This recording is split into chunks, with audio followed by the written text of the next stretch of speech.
प्रिय भक्तों, आज मैं आप सभी के सामने जगत के पालनहार भगवान विष्णु जी का एक बहुत ही महत्वपूर्ण संदेश लेकर आई हूँ। यह संसार कर्म और संघर्षों से भरा हुआ है।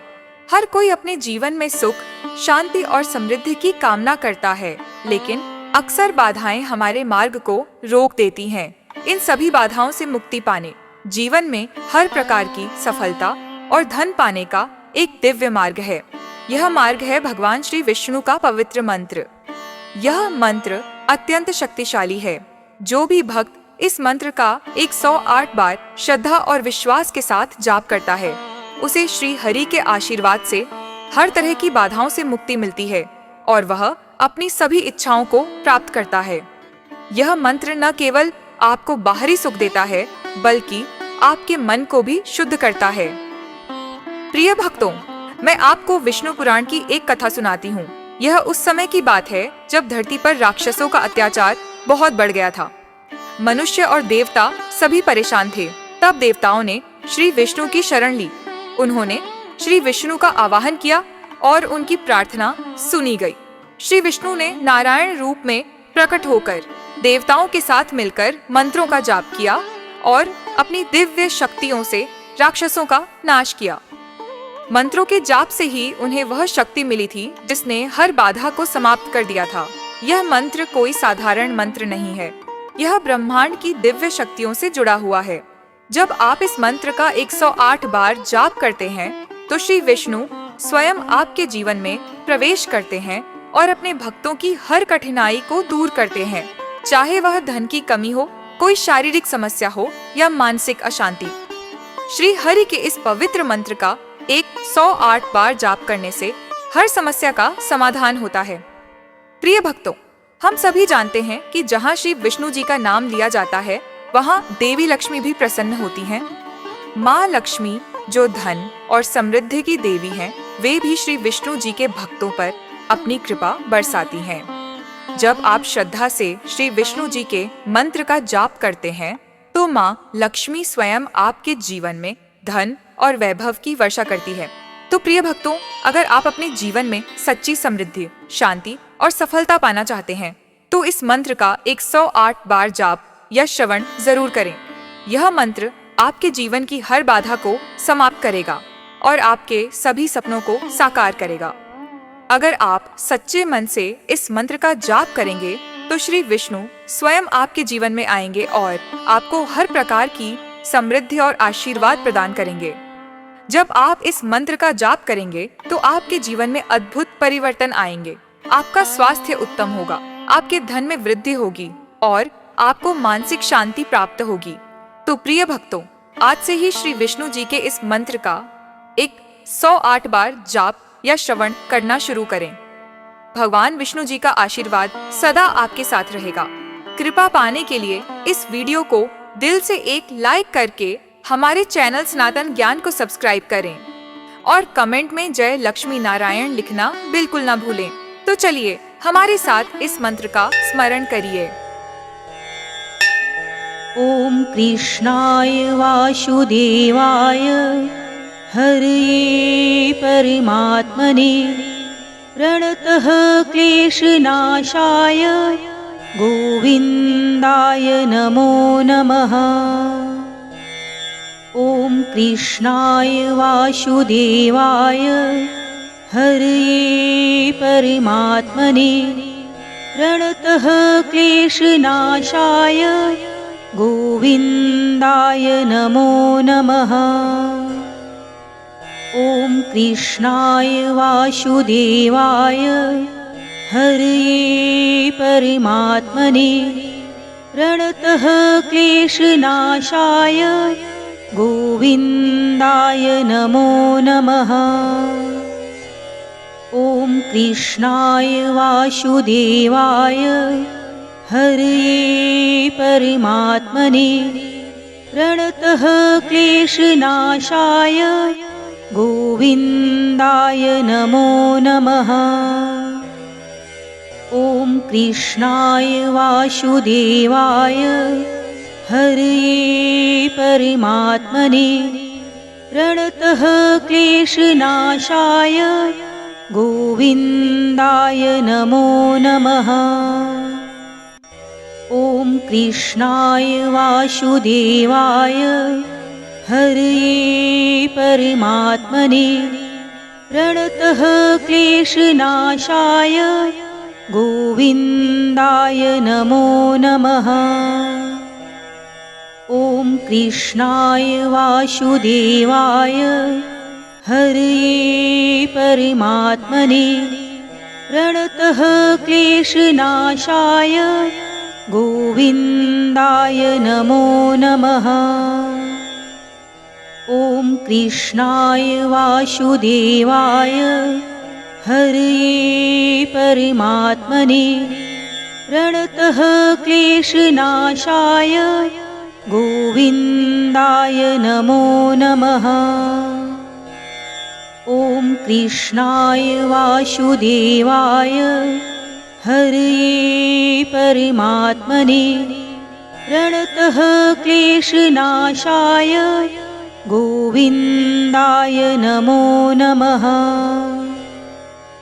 ॐ कृष्णाय वासुदेवाय हरये परमात्मने प्रणतः क्लेशनाशाय गोविन्दाय नमो नमः। ॐ कृष्णाय वासुदेवाय हरये परमात्मने प्रणतः क्लेशनाशाय गोविन्दाय नमो नमः। ॐ कृष्णाय वासुदेवाय हरये परमात्मने प्रणतः क्लेशनाशाय गोविन्दाय नमो नमः। ॐ कृष्णाय वासुदेवाय हरये परमात्मने प्रणतः क्लेशनाशाय गोविन्दाय नमो नमः। ॐ कृष्णाय वासुदेवाय हरये परमात्मने प्रणतः क्लेशनाशाय गोविन्दाय नमो नमः। ॐ कृष्णाय वासुदेवाय हरये परमात्मने प्रणतः क्लेशनाशाय गोविन्दाय नमो नमः।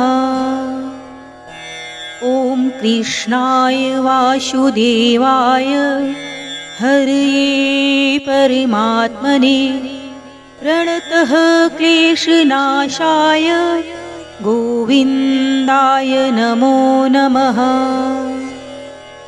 ॐ कृष्णाय वासुदेवाय हरये परमात्मने प्रणतः क्लेशनाशाय गोविन्दाय नमो नमः। ॐ कृष्णाय वासुदेवाय हरये परमात्मने प्रणतः क्लेशनाशाय गोविन्दाय नमो नमः। ॐ कृष्णाय वासुदेवाय हरये परमात्मने प्रणतः क्लेशनाशाय गोविन्दाय नमो नमः।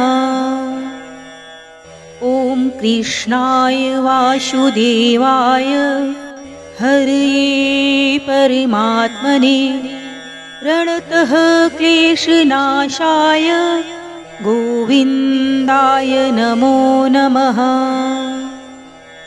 ॐ कृष्णाय वासुदेवाय हरये परमात्मने प्रणतः क्लेशनाशाय गोविन्दाय नमो नमः। ॐ कृष्णाय वासुदेवाय हरये परमात्मने प्रणतः क्लेशनाशाय गोविन्दाय नमो नमः। ॐ कृष्णाय वासुदेवाय हरये परमात्मने प्रणतः क्लेशनाशाय गोविन्दाय नमो नमः। ॐ कृष्णाय वासुदेवाय हरये परमात्मने प्रणतः क्लेशनाशाय गोविन्दाय नमो नमः। ॐ कृष्णाय वासुदेवाय हरये परमात्मने प्रणतः क्लेशनाशाय गोविन्दाय नमो नमः। ॐ कृष्णाय वासुदेवाय हरये परमात्मने प्रणतः क्लेशनाशाय गोविन्दाय नमो नमः। ॐ कृष्णाय वासुदेवाय हरये परमात्मने प्रणतः क्लेशनाशाय गोविन्दाय नमो नमः। ॐ कृष्णाय वासुदेवाय हरये परमात्मने प्रणतः क्लेशनाशाय गोविन्दाय नमो नमः। ॐ कृष्णाय वासुदेवाय हरये परमात्मने प्रणतः क्लेशनाशाय गोविन्दाय नमो नमः। ॐ कृष्णाय वासुदेवाय हरये परमात्मने प्रणतः क्लेशनाशाय गोविन्दाय नमो नमः। ॐ कृष्णाय वासुदेवाय हरये परमात्मने प्रणतः क्लेशनाशाय गोविन्दाय नमो नमः। ॐ कृष्णाय वासुदेवाय हरये परमात्मने प्रणतः क्लेशनाशाय गोविन्दाय नमो नमः।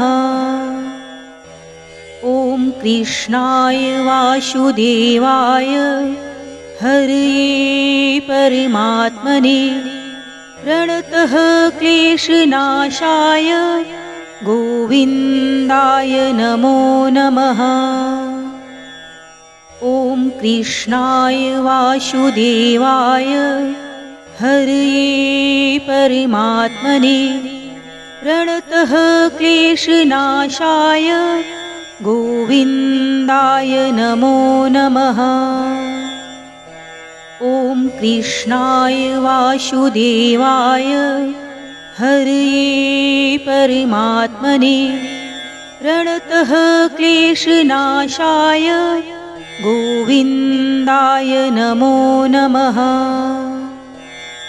ॐ कृष्णाय वासुदेवाय हरये परमात्मने प्रणतः क्लेशनाशाय गोविन्दाय नमो नमः। ॐ कृष्णाय वासुदेवाय हरये परमात्मने प्रणतः क्लेशनाशाय गोविन्दाय नमो नमः। ॐ कृष्णाय वासुदेवाय हरये परमात्मने प्रणतः क्लेशनाशाय गोविन्दाय नमो नमः। ॐ कृष्णाय वासुदेवाय हरये परमात्मने प्रणतः क्लेशनाशाय गोविन्दाय नमो नमः। ॐ कृष्णाय वासुदेवाय हरये परमात्मने प्रणतः क्लेशनाशाय गोविन्दाय नमो नमः। ॐ कृष्णाय वासुदेवाय हरये परमात्मने प्रणतः क्लेशनाशाय गोविन्दाय नमो नमः। ॐ कृष्णाय वासुदेवाय हरये परमात्मने प्रणतः क्लेशनाशाय गोविन्दाय नमो नमः। ॐ कृष्णाय वासुदेवाय हरये परमात्मने प्रणतः क्लेशनाशाय गोविन्दाय नमो नमः। ॐ कृष्णाय वासुदेवाय हरये परमात्मने प्रणतः क्लेशनाशाय गोविन्दाय नमो नमः। ॐ कृष्णाय वासुदेवाय हरये परमात्मने प्रणतः क्लेशनाशाय गोविन्दाय नमो नमः। ॐ कृष्णाय वासुदेवाय हरये परमात्मने प्रणतः क्लेशनाशाय गोविन्दाय नमो नमः। ॐ कृष्णाय वासुदेवाय हरये परमात्मने प्रणतः क्लेशनाशाय गोविन्दाय नमो नमः। ॐ कृष्णाय वासुदेवाय हरये परमात्मने प्रणतः क्लेशनाशाय गोविन्दाय नमो नमः। ॐ कृष्णाय वासुदेवाय हरये परमात्मने प्रणतः क्लेशनाशाय गोविन्दाय नमो नमः। ॐ कृष्णाय वासुदेवाय हरये परमात्मने प्रणतः क्लेशनाशाय गोविन्दाय नमो नमः। ॐ कृष्णाय वासुदेवाय हरये परमात्मने प्रणतः क्लेशनाशाय गोविन्दाय नमो नमः। ॐ कृष्णाय वासुदेवाय हरये परमात्मने प्रणतः क्लेशनाशाय गोविन्दाय नमो नमः।